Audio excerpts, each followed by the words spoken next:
कैसी अलग दिखा माल तेरी अखियां गुलाब के ना जावे साडा प्यार तेनू छड़े।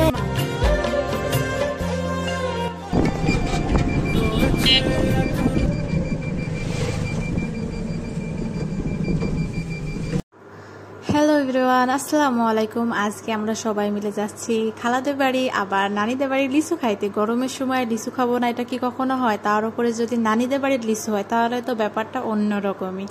আসলে লিচু পাকার টাইম এখন অতটা হয়নি, তারপরে যতটুকু হয়েছে তো ওইটা খাওয়ার জন্য অনেক এক্সাইটেড ছিলাম। আর মারা যেহেতু যাচ্ছিল তো ভাবলাম যে আমি সহ যাই, তো এদের সাথে যাচ্ছিলাম আর কি। আর এখানে তো আরাফের সাথে তো অনেক দিন পরে দেখা হয়তো, ও তো অনেক দুষ্টামি করছিল আর আমাকে পেয়ে তো অনেক খুশি ছিল, আর আমিও। আর ওই যে আমার হাতটা এভাবে ধরে রেখেছে, আমি যে এত পরিমাণে খুশি হচ্ছিলাম। ওর মায়ের কোলে বসে আছে আর আমার হাতটা ধরে এভাবে খেলা করছে, আমার খুব ভালো লাগছিল এখানে।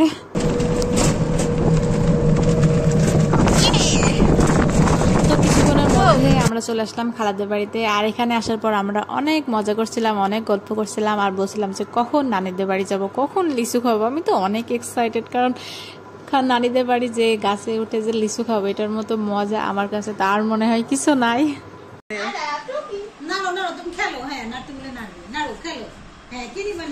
আমরা গ্রিন কালার দেখলাম না আমার ফোনে। হ্যাঁ কি ফোন চকলেট কে দিছে? তো দাদা দিছে চকলেট। চকলেট কে দিছে? আর হ্যাঁ আমার তো। আমরা সবাই এখানে গল্প করছিলাম আর বাইরে এসে দেখি যে খালু আর আব্বা হচ্ছে এখানে টিভি দেখছে, আর এদের মাঝখানে আরাফ এসেও বসে পড়েছে, ও সহ টিভি দেখছে ওদের সাথে সাথে। আমি না বুঝতে পারছি না, ওকে আসলে কিছু বুঝতে পারছে, সবাই টিভির দিকে তাকিয়ে আছে, ও দেখছে অমন করে তাকিয়ে আছে। আর আমাকে এখানে যাইতে দেখে ও দেখছে ছুট দিয়ে চলে আসলো আমার সাথে। বাবারে, আসো আসো। এখানে ওয়াল স্টিকারটা আমার কাছে খুব ভালো লাগছিল। আমার রুমে আছে অবশ্য, তবে এটা না, এটা আমার রুমেটা একটু অন্যরকম। আর এটা পিঙ্ক কালার, আর এটার কালারটা হয়তো বা সাদা, কিন্তু ওয়ালের কারণে।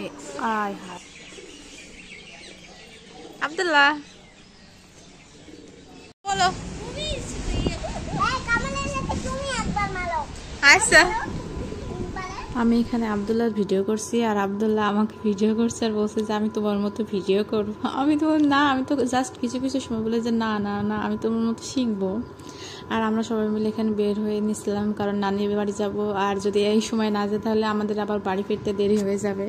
এর জন্য সবাই মিলে একসঙ্গে চলে আসলাম।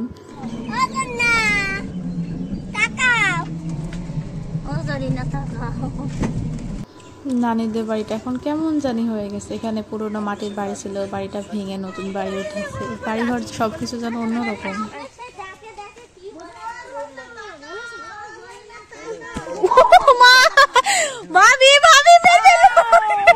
আসলে ভাবি ইব্রাহিমকে কোলে নিয়েছে বলে ও তো সেই পরিমাণে রেগে গেছে, আর আমাকে কোলের উপর থেকে বসে বসে আমার চুল টুল টেনে ছিঁড়ে দেওয়ার মতো অবস্থা।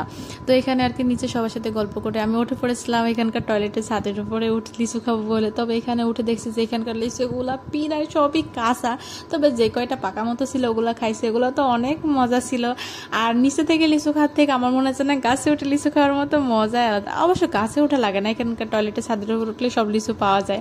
আর আব্বাও নিচ থেকে পেরে মজা পাচ্ছিল না, যার কারণে আব্বা উঠে পড়ছিল মানে ওইখানকার টিনের উপরে আর কি। তো ওইখান থেকে কিছু লিচু পড়লো, আর এখানে আমরা সবাই বসে খাওয়া দাওয়া করে গল্প সল্প করে সবাইকে বিদায় দিচ্ছিল। আর তারপরে চলে আসলাম আবারও খালাদের বাড়িতে। আর খালাদের বাড়ি এসে সবাই মিলে একটু বসে রেস্ট নিয়ে খাওয়া দাওয়া করছিলাম। আর এখানে আব্দুল্লাহ আর ইব্রাহিম জানি না ওদের ভাষায় কি সব গল্প করছিল, এগুলো আমরা বুঝছিলাম না।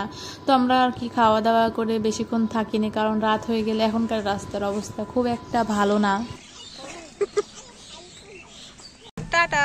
কাকে টাটা দিস তুই? ঈদটা পার হইলে হয়, কালকে ঘুরিছে। ঠিক আছে, আমার মার সাথে নিয়ে আমার ছোট মা 3 বার এটা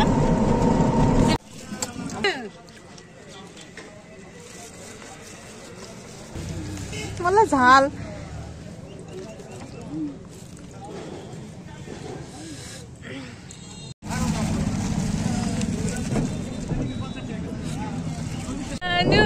নাও